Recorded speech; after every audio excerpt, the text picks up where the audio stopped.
Hi everybody, and welcome to another episode of History Quest. Again, I'm your host, Brian Haynes, the director of the McLeod County Historical Society.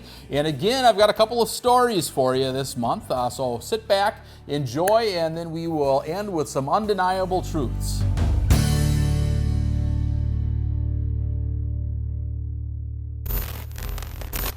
Our first story is about a McLeod County family who owned a gun from the French and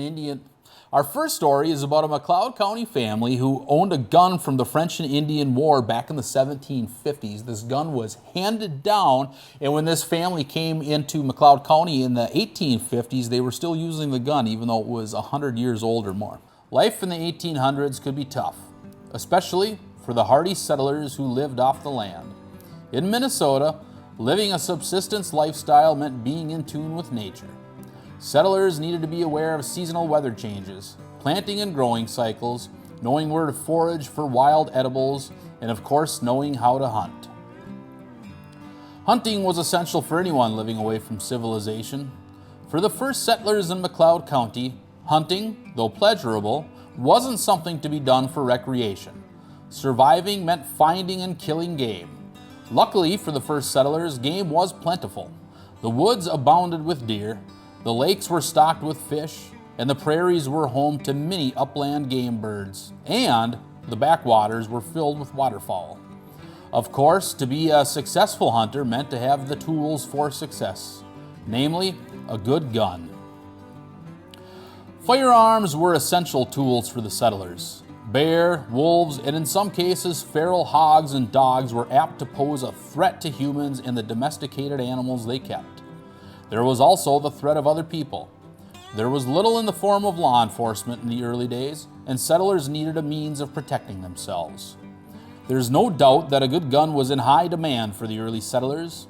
Unfortunately, many of those first pioneers were poor and could not afford the modern firearms of the time. Such as it was, many people were armed with hand-me-down guns that were older than the person shooting them. These old guns, however, were often in fine condition, as great care was given to such an essential tool. One such gun was owned by an early McLeod County family of settlers who chose to plant their roots south of Hutchinson. The McLeod family came to the area sometime in the 1850s. Their first home was a log house that sat on what is the south portion of the city in 2021. Like so many other settlers, the family possessed an old firearm that they depended on.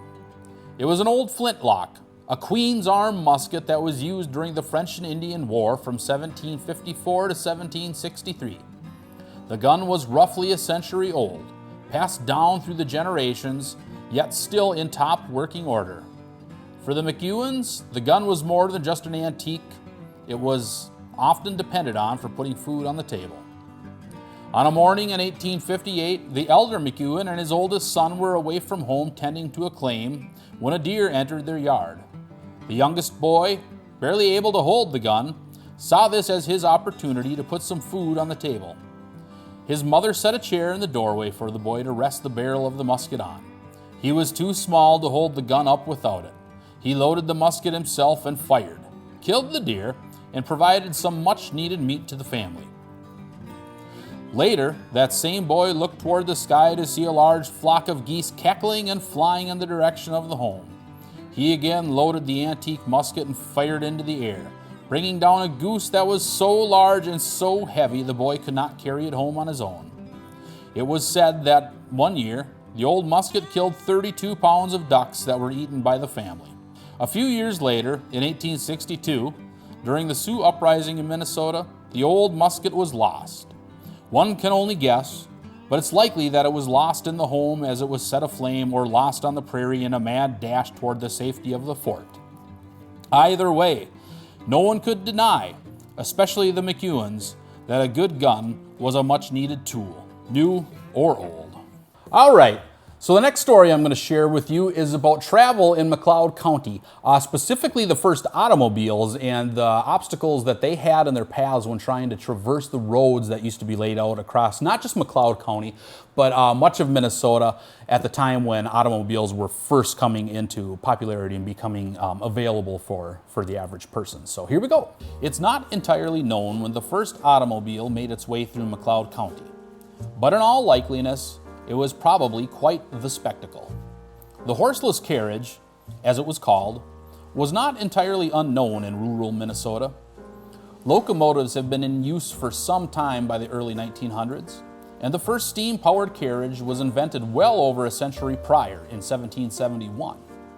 However, to see one of these self-powered vehicles moving down Main Street would certainly been a sight to marvel after. Though steam-powered motor cars and some internal combustion engines were around by 1900, it was a rare sight to behold, and only the wealthy could afford them. That all changed, however, in 1908, when Ford's Model T rolled off the assembly lines and into the hands of middle-class Americans. The Model T was not only affordable, but more reliable than its predecessors. Affordability and reliability aside, the new mass-manufactured automobiles still had many obstacles in their path, especially in rural areas like McLeod County. During the first decade of the 20th century, and for much of that to follow, the roads that sprawled across the countryside were not always easily traversed by the early automobiles. In fact, most of the roadways were laid out decades prior over the top of old trails that were made for wagon travel. Those early roads ran through heavy timber, lowland sloughs, and over black soil that was often soft and muddy. The issue of rough traveling conditions through McLeod County was nothing new in the early 1900s. Going as far back as 1859, early settlers looked for methods to combat the conditions. In Glencoe, one group of men sought to create a wood-planked road that would run from the city all the way to Minneapolis. They planned to have the lumber sawed in the woods with portable mills and lay them crossways over the trail to provide a hard surface for wagons pulled by ox or horse. It would have been a sight to see, but unfortunately, it was never attempted. Several years later, in 1867, the McLeod County Commissioners ordered, surveyed, and built a road from Glencoe to Hutchinson. It was the first graded road in the county. By 1900, many of the roads in the county had been graded with gravel laid over the top to provide a hard surface for travel. These roads, though far better than their predecessors, still made travel by automobile difficult. The first automobiles were archaic compared to those of the 21st century. Wheels were small and tires were thin, eliminating any real chance at gaining traction on the muddy roads. It was not uncommon at all to find stranded motorists on the side of the road who were either stuck in the mud or whose vehicles stalled for reasons that were most often mysterious to the driver. Consequently, automobiles were still very much a novelty item and gave right-of-way to wagons pulled by a team of horse or by oxen. From 1900 to 1920, most rural residents still relied on horsepower to travel. Even after cars became more common, farmers still tended to do their long hauling with teams. It wasn't until good roads and trucks became available that the transportation of grain and livestock by automobile became common. The transition didn't take long. By the end of the 1920s, there were more cars on the road than there were horses. And by the end of the next decade, the horse and buggy era of transportation was over and became part of history. All right, I hope you enjoyed that story. I have another story for you, actually a little bit of a bonus story, as we're going to do 3 this month. And this is about Martin McLeod. Now, I've talked about Martin McLeod many times in the past, and I've kind of gone over some of his exploits. But one part that I've never really tackled is the end of his life. He actually died kind of in a sad state. He was depressed, and things just weren't going well for him. And so my next story is about that and the events that led to it. So enjoy. You may or may not have heard the story of Martin McLeod. I've written about him several times, and if you've ever been to MCHS, you'll know that he is a rather important figure in the county that bears his name. If you've never heard of the man, or if you're not familiar with his exploits, then allow me to offer you a short summary of Martin McLeod and why he is a pillar in McLeod County history. Martin McLeod was born in Canada. He was the son of a Scottish immigrant and worked as a clerk in Montreal. In the summer of 1836, he chose to leave Montreal and traveled west with an idealist young officer whose goal was to create an army, liberate a portion of the West from Mexico, and establish an all-indigenous civilization. The liberating army quickly fell apart, however, and McLeod soon found himself employed in the fur trade. He spent much of this time in what would become Minnesota, as well as North and South Dakota. He would eventually lead a party of settlers to an old Indian camp along Buffalo Creek and create a settlement that he named Glencoe after his parents' hometown in Scotland. For his exploits, a county would be named in his honor. Much of McLeod's life in the fur trade has been documented and is known by area historians. What is often overlooked, however, is McLeod's later years, after the fur trade, and why it came to be that he intended to lead settlers to Glencoe. The story starts, of course, with the fur trade. The North American fur trade began in the early 16th century between Europe and Native American nations with which they traded. North America was rich with fur-bearing animals, and Europe was rich with trade goods. Native Americans learned fast that European goods, such as metal tools, blankets, dry goods, and a myriad of other items, could greatly enhance their position in the political hierarchy that was prevalent in the Americas. That being the case, one of North America's most sought-after natural resources was fur, and it was fur that Native American trappers used to barter for European goods. The fur trade is certainly an important part of American history, but it was doomed to fail. Though fur from wild animals is a renewable resource, its rate of replenishment cannot always keep up when demand is as high as it was during that era. In addition, clothing styles change through time, thus providing no guarantee that fur will be in demand. By the mid-19th century, the availability, as well as the demand for fur, began to rapidly decline. By the time McLeod entered the trade, the writing was on the wall saying that the era would soon come to an end. McLeod, as well as others, hung on for as long as they could, but in the end were forced to abdicate their trade in favor of new avenues for wealth. With furs being worthless, Martin McLeod, as well as many other ex-fur traders, began looking to real estate for means of wealth. It was a sensible career, as most fur traders had a working knowledge of the lay of the land, as well as the infrastructure that existed from the Native Americans and now the defunct fur trade. McLeod used his working knowledge of the region and began buying tracts of land that he could resell to land-hungry settlers who were pouring into Minnesota.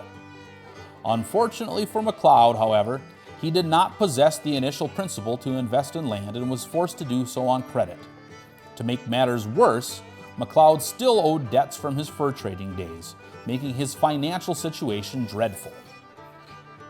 Though he was in debt, McLeod's finances were likely manageable as he entered land speculation. In the early 1850s, land was a valuable resource. Immigrants were steadily flowing into the West in search of affordable land.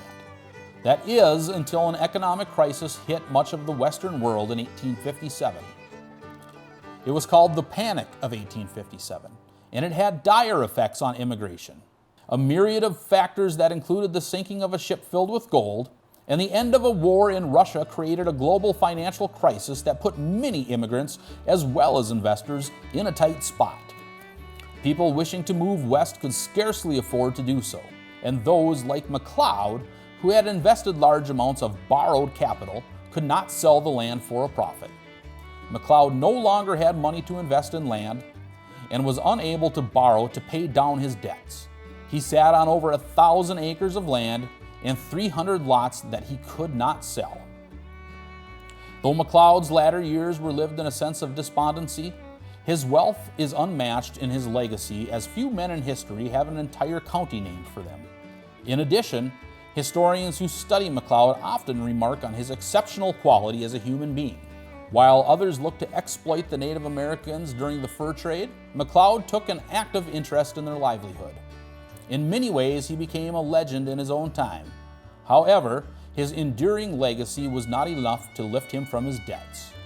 Being indebted with little relief in sight, McLeod turned to alcohol. The stress, as well as his alcoholism, eventually brought on his death in 1860. He was only 47 years old.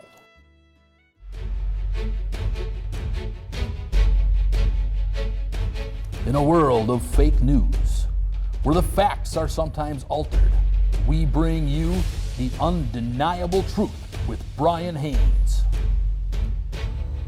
Hello, America. It's time again for the undeniable truth. I am your host, Brian Haynes, and I have got some doozies for you this month.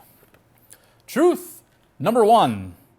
Robert E. Lee, the famed Confederate general, was nearly the general of the Union Army. If you didn't know that, now you do. It turns out that the good General Lee was actually in Lincoln's office and being interviewed and offered the job, and he said, well, I have to think about it. And meanwhile, his home state of Virginia seceded from the Union, in which case Robert E. Lee could not raise his sword against his home, so he did join the Confederacy. It should be interesting to point out that Lee hated slavery and would have preferred to be the general of the Union Army. Speaking of Robert E. Lee was actually married to a descendant of George Washington, our nation's first president. They were given a plantation in Arlington, Virginia, and they lived on this plantation for many years until the Civil War broke out when they left the plantation. When they came home, however, they found that it was full of grave markers because the Union Army decided to bury all their dead in Robert E. Lee's plantation to show him what leading the Confederate Army had done for the country. That place is now called Arlington Cemetery. Breaking news, everybody. I've just been handed a bulletin that says there is no news touchable this month because we don't want to get in trouble. Truth number 3. Another Confederate general by the name of Stonewall Jackson was quite an individual. He would go into battle with one arm, his right arm, raised above his torso. He would even walk around with that arm raised above his torso, and he would even ride his horse with this arm raised above his torso. Some say that he spent more time with one arm raised up like so, like he's asking a question, more often than he had it down. The reason for this was the good general was right-handed, and so he believed that being right-handed meant you had better blood flow to your right hand. So in order to counter that and even the flow of blood to the rest of his body, he would hold his right hand high in hopes that the blood would travel back down into the rest of his body. Truth number 4. Speaking of Confederate General Stonewall Jackson, he was also a very finicky eater. In fact, he would not eat foods that tasted good because he believed they were bad for your health. How ahead of his time was he? Because, man, I love good food, and you can't eat a dang thing these days. Geez. And finally, truth number 5. At the end of the war, of course, President Abraham Lincoln was assassinated by John Wilkes Booth, a Confederate sympathizer. Booth shot the president, escaped Ford's Theater, where the president was when he got shot. The Army tracked him down and killed him. Meanwhile, President Lincoln's body was being removed from Ford's Theater and brought to the White House. Among his possessions was his wallet. Inside that wallet was a $5 Confederate bill. Well, thank you, everybody. Those are the undeniable truths we have for you this month. Stay tuned next month, where we will give you some more truths that are sometimes undeniable, as these days, who knows what's fact and what's fiction. Well, that's our show for you this month, so I hope you enjoyed it. I want to let you know that our new edition is now open and running. We've been having people come in and taking a look at all of our kind of neat artifacts that we've got set in there, so I highly suggest stopping down and taking a look. And also, for the month of June, we will be hosting our Breakfast Club meeting on Monday, June 21st at 10:30 a.m., and the topic will be Old Town Team Baseball, so that should be a really good one. As far as that goes, that's the show for you this month. Thanks again for watching, and we'll see you next month on another episode of History Quest.